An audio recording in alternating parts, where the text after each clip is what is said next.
The Legend of Zelda is one of the most beloved franchises in gaming history, but its modding community has taken Hyrule to places Nintendo never intended. From mods that corrupt your save files to ones that sync with real-world time to mess with your head. Today I'm breaking down the creepiest Zelda mods ever made, starting with one that doesn't want you playing after dark. The Legend of Zelda Outlands. Here's a question you've probably never asked yourself. What time is it right now? Because if you're playing The Legend of Zelda Outlands, that answer actually matters, and not in a fun Animal Crossing kind of way. Outlands is a 2001 ROM hack of the original NES Zelda that reimagines the entire overworld as a corrupted nightmare version of Hyrule. Dungeons appear where empty fields should be. Enemy sprites flicker between normal appearances and distorted versions that look like data corruption made flesh. But the map isn't what makes this mod creepy, it's the behavior. Outlands includes custom assembly hacks that react to your real-world system clock. Play during daytime and it functions like a standard hard mode ROM hack. Play after midnight and the game fundamentally changes. Enemy AI breaks its own movement logic. Your sword hitboxes shrink. Heart containers vanish from your inventory. Then there's the sound. After 1 AM, the overworld music pitch shifts lower the longer you play. By 3 AM, it stops entirely and is replaced with ambient wind and what sounds like distant screaming, which is just data noise being reinterpreted as audio. Data miners found over 200 hidden text strings in the ROM, most of them variations on stop playing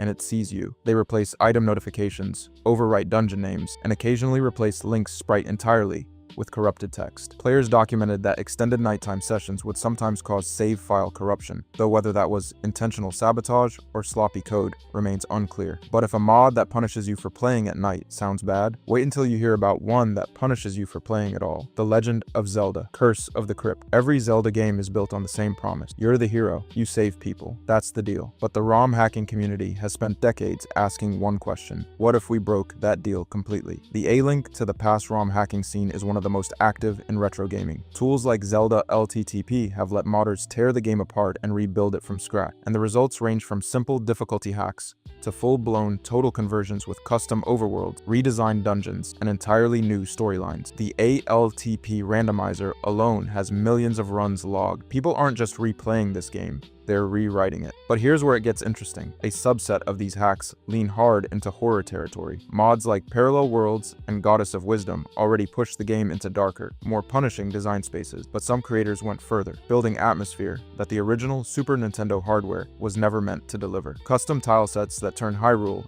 into decayed ruin. Rewritten dialogue that makes NPCs feel hostile instead of helpful. Sound design swaps that replace the cheerful overworld theme with ambient dread, and the community eats it up. Horror-themed ALTP hacks regularly trend on ROM hacking forums, and streamers have turned blind playthroughs of them into a whole content genre. There's something uniquely unsettling about taking a game everyone associates with childhood comfort and making it feel wrong. The 16-bit art style doesn't fight the horror, it amplifies it. Your brain knows what this game is supposed to look like, so when the colors shift and the music warp, the dissonance hits harder than any modern horror game with a budget. The whole scene sits in this weird space between nostalgia and nightmare fuel. But if you think corrupting a classic Zelda game is unsettling, wait until you see the mod that made an entire community question whether a game was watching them back: the missing link. Every Zelda player has a complicated relationship with companion characters. Navi is annoying, but loyal. Tatl is rude, but dependable. Fi is exhausting, but well-meaning. The point is, no matter how irritating your fairy companion gets, you always know they're on your side. The Missing Link took that foundation and built something genuinely unsettling on top of it. Created by prolific modder Kaze Emanuar, this Ocarina of Time ROM hack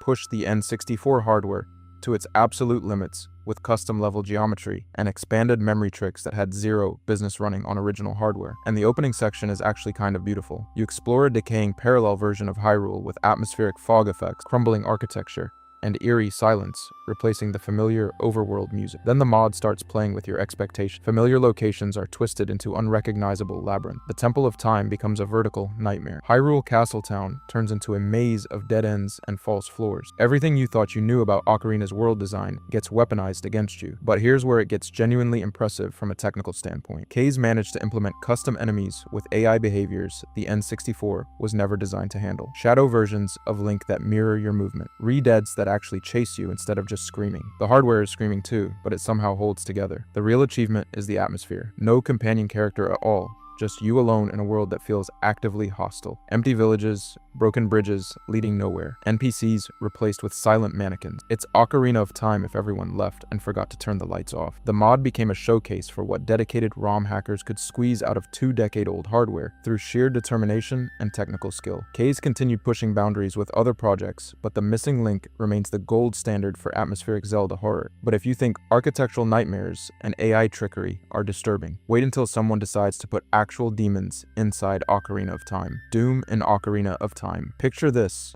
You boot up Ocarina of Time, step into the peaceful fields of Hyrule, and instead of meeting Navi, you're immediately rushed by that pinky demon that wants to rip your face off. Welcome to the kind of crossover that sounds like a fever dream, but actually exists in the modding community. Now, to be clear, there's no single polished mod that perfectly merges Doom 1993 into Ocarina of Time's engine as one seamless package. But modders have absolutely been jamming Doom assets into Zelda for years, and the results are exactly as unhinged as you'd expect. We're talking Doom enemy models replacing stall children and wolfos, demon textures slapped over Hyrule's peaceful architecture, and Link swinging the Master Sword at cacodemons like it's a totally normal Tuesday. The N64 modding scene has pushed these emulators to their absolute limit, trying to make this stuff run. And honestly, the fact that any of it works at all is a miracle. Here's where it gets weird.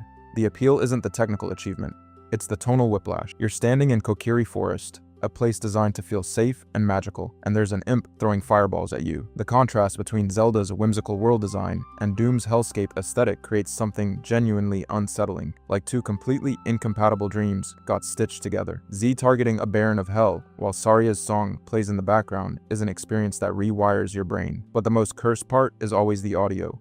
Modders who've layered Bobby Prince's iconic Doom tracks over Koji Kondo's ocarina compositions have created something that sounds nostalgic and deeply wrong at the same time. Imagine Ganon's castle theme bleeding into E1M1. It shouldn't work. It does, and you'll never unhear it. These mashups have racked up millions of views across YouTube and modding forums, proving that the crossover nobody asked for is the one everybody watches. But if you think demons invading Hyrule is bad, wait until you hear about the mod that corrupts Majora's Mask with sanity mechanics that permanently alter your character. Majora's Mask. Masked Quest. If you thought Majora's Mask gave you enough time pressure, with 3 days to stop the moon, wait until you hear about the 4th day glitch. Players discovered that if you save at the exact frame the moon hits Clock Town, the game doesn't crash, it keeps running, and what loads after is worse than any apocalypse. The glitch creates a corrupted version of Termina, where collision detection stops working. NPCs walk through walls, Link falls through solid floors, the transformation masks start behaving wrong, wear the Goron mask, and Link's model stretches vertically until his head clips into the skybox. The stone texture from the transformation bleeds into random areas, creating horrifying visual artifacts where Link's face appears on buildings and the ground. But the real nightmare is what happens to the 3-day cycle. After the moon hits, the in-game clock keeps counting. Day 4, Day 5, Day 6. The numbers climb, but nothing changes visually. You're stuck in a frozen apocalypse state. The sky stays corrupted red. The moon is still falling, but never lands again. Time is passing, but the world is locked in the final moment before impact. The glitch also breaks the Song of Healing. Playing it in this corrupted state causes the game to loop the song's audio indefinitely, while Link T-poses in the center of the screen. You can't pause, you can't save. The only way out is a hard reset. Players have lost hours of progress because the game refuses to respond to any controller input once it starts. Then there's shadow duplication. Under certain conditions, Link's shadow starts rendering multiple times across the environment. Dozens of shadows performing your movements, but slightly delayed, like the game is recording your inputs and playing them back wrong. Some players reported shadows appearing in locations they'd visited earlier. Your previous movements literally haunting the world. But if you think a glitch that breaks time and space is disturbing, wait until you hear about the creepypasta that became a playable mod and convinced thousands of people their cartridges were genuinely cursed. Ben drowned. This is the one that started everything. Before Ben drowned, the idea of a haunted video game cartridge was just something kids whispered about on playgrounds. After Ben drowned, it became an entire genre, and the mod that brought it to life is still one of the most unsettling things anyone has ever done to Majora's Mask. On September 15, 2010, a college student named Alex Hall uploaded a video claiming he'd bought a used Majora's Mask cartridge from a garage sale. The game had a save file on it already. The name on the file was Ben, and when Hall started playing, things went wrong in ways that shouldn't be possible on a Nintendo 64. Corrupted game files, distorted audio that sounded like someone screaming underwater, cutscenes that played backwards or skipped entirely, the iconic Elegy of Emptiness statue, normally just a creepy puzzle tool, started appearing where it shouldn't be, following you, watching you. The community nicknamed it the Horsehead Entity, and that thing showing up uninvited in Akana Canyon is enough to make anyone put the controller down permanently. But here's where it gets genuinely clever. Hall didn't just make a creepy mod. He built an entire alternate reality game around it. Players had to visit bendrown.com to download the haunted ROM and access hidden story element. That backstory claimed the cartridge contained the digitized consciousness of a drowned boy named Ben, whose spirit communicated through corrupted game files and supposedly monitored players' real-world actions through the console's controller ports, which is, not ideal. The first video hit 500,000 views in a single week. Fan recreations exploded across the internet. The line between fiction and reality got so blurred that people were genuinely asking if the cartridge was real. And the concept of a horror experience that bleeds outside the game, that makes you visit external websites and question what's real, that's a direct ancestor of things like PT years later. Some people argue it doesn't count as true horror because it leans on storytelling over mechanic. Those people are wrong. The storytelling is the mechanic. The dread of not knowing where the game ends and reality begins is the entire point. But if a haunted cartridge unsettles you, wait until you see what happens when someone takes Ocarina of Time and fills it with nothing but the dead Ocarina of Time. Master of Time. Kazi Emanuar took one of the most beloved games in history and turned it into something that shouldn't exist on Nintendo 64 hardware. Master of Time is a full-length, standalone ROM hack built from the ground up inside the Ocarina of Time engine. And it's not a reskin or a texture swap. We're talking an entirely new game, new overworld, new dungeons, new story, new mechanics, all running on a cartridge that came out in 1998. The moment you boot this up, you realize this is not the Hyrule you remember. The world is completely original, with its own geography, its own towns, and its own cast of characters. Kaza didn't just rearrange existing assets. He built custom models, scripted new cutscenes, and designed puzzles that exploit the engine in ways Nintendo never intended. There are mechanics in here that the original developers probably didn't think were possible on the hardware. Custom magic systems, new items with unique physics interactions, platforming sequences that feel like they belong in a completely different generation of game. But here's where it gets impressive. The dungeons aren't just competent. They rival the originals. Multiple temples feature multi-floor puzzle chains that require you to think in 3 dimensions, manipulating water levels, redirecting light beams, and using time mechanics in ways that feel like natural extensions of what Ocarina started. The difficulty curve is steeper than the original game, deliberately so. Kaze designed this for people who mastered Ocarina decades ago and wanted something that would actually challenge them again. And then there's the scope. This isn't a 2-hour proof of concept. Master of Time runs roughly 15 to 20 hours depending on how thorough you are. That's a full-length Zelda game, built by essentially one person inside an engine from 1998. The hack includes multiple endings depending on player choices, which is something the original Ocarina never even attempted. The N64 ROM hacking community had been producing quality work for years before this, but Master of Time became a benchmark. It proved that fan projects weren't limited to remixes and tribute. You could build something genuinely new inside a classic engine, something that stands on its own merits rather than coasting on nostalgia. If you think one ambitious Ocarina mod is enough, you haven't seen what the community did with Majora's Mask Ocarina of Time Nightmare Edition. Most mods try to scare you by changing what's in the game. This one decided to change what's between the game and you. The Ocarina of Time modding community has produced dozens of horror-themed ROM hacks over the years, but the ones that stick with people aren't the ones that just reskin enemies or add blood. They're the ones that mess with the structure of the game itself, and the best examples start working on you before you even leave Kokiri Forest. The most effective horror mods for Ocarina of Time lean into what the game already does well: silence. Emptiness. That weird feeling you get standing in the Temple of Time with nobody around. Modders figured out years ago that you don't need to add monsters to make Ocarina of Time terrifying. You just need to remove the things that made it feel safe. But that's the polite approach. The more aggressive mods go further. They randomize enemy placements so re-dead show up in Hyrule Field in broad daylight. They strip out the background music entirely and replace it with ambient noise, low hums, distant footsteps, sounds that make you pull your headphones off to check if something's actually in your house. Some replace NPC dialogue with unsettling non-sequiturs, or remove NPCs from areas where they should be,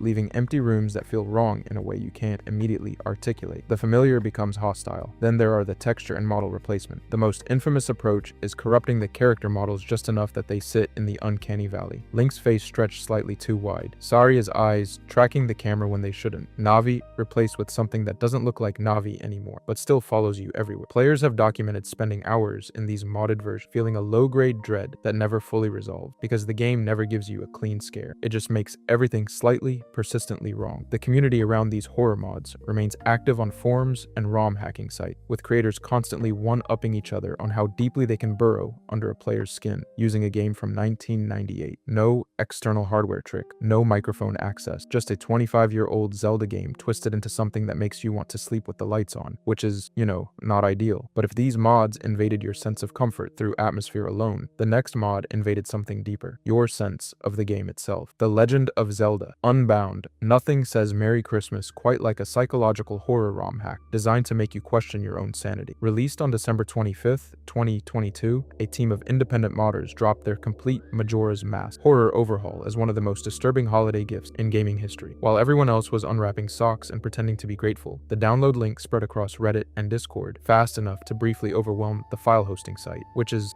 festive. Here's what makes Unbound genuinely unsettling. The team rebuilt key character models with significantly higher polygon counts than the N64 original, and they didn't do that to make things prettier. They did it so faces could contort in ways the original engine never allowed. We're talking extreme, uncanny valley facial expressions during horror sequences that make Majora's Mask's already creepy atmosphere feel like a children's birthday party. But the real star of this hack is the corrupted Happy Mask salesman. He's a persistent stalker entity that appears when you least expect it, looking almost exactly like the original character. Almost. The distortions are subtle enough that your brain registers something is wrong before your eyes figure out what it is. He follows you through areas he shouldn't physically be able to reach. He mimics his signature animations, but holds them too long. He shows up in places where NPCs shouldn't spawn, and the only way you know something's off is this crawling feeling in your gut that the smile is slightly too wide, or the eyes track you half a second past when they should stop. They took one of the most unsettling characters in gaming and made him exponentially worse. The hack includes custom audio design that layers distorted whispers over the existing soundtrack, creating an atmosphere of constant unease. The modders also implemented environmental changes that shift subtly between loading zones, making players question whether certain details were always there or if the game is gaslighting. To reach the true ending, you have to complete additional nightmare sequences that weren't in the original game,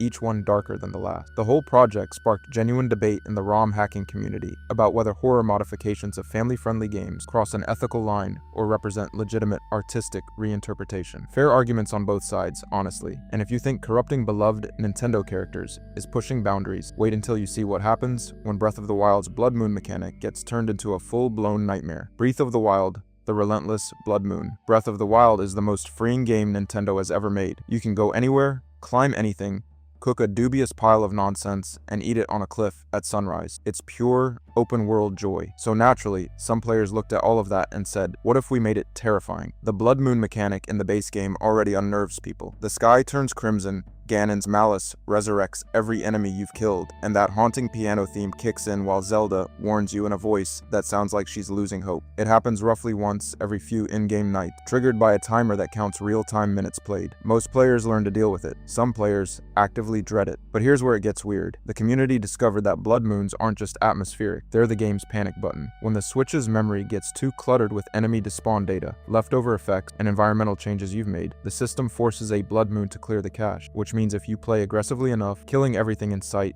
and destabilizing the world state, you can trigger blood moons far more frequently than intended. Players have documented getting them multiple nights in a row by systematically murdering their way across Hyrule, and some players turned that into a challenge. Speedrunners and masochists started competing to see how many consecutive blood moons they could force in a single session. The current documented record sits at 11 in roughly 4 hours of gameplay. The method involves calculated routes through high-density enemy camps, optimized kill patterns, and deliberately breaking environmental objects to overwhelm the memory faster. It's not a mod, it's just players weaponizing the game's own stress response against itself. The sound design during these marathons gets genuinely oppressive. That piano theme, beautiful the first time, becomes psychological torture by the 5th consecutive occurrence. Players have reported feeling genuinely anxious hearing it, to the point where some muted the game entirely during these runs. One streamer played the entire challenge in complete silence and said afterward it was somehow worse, because you're just watching the sky turn red over and over with no warning. Nintendo never commented on this behavior, but environmental storytelling suggests they knew players would find it disturbing. There's a reason the blood moon is framed as Ganon's power reasserting itself. It's meant to feel like the world is fighting back against your progress. When that happens, every 20 minutes instead of every few hours, the game stops feeling like an adventure and starts feeling like a countdown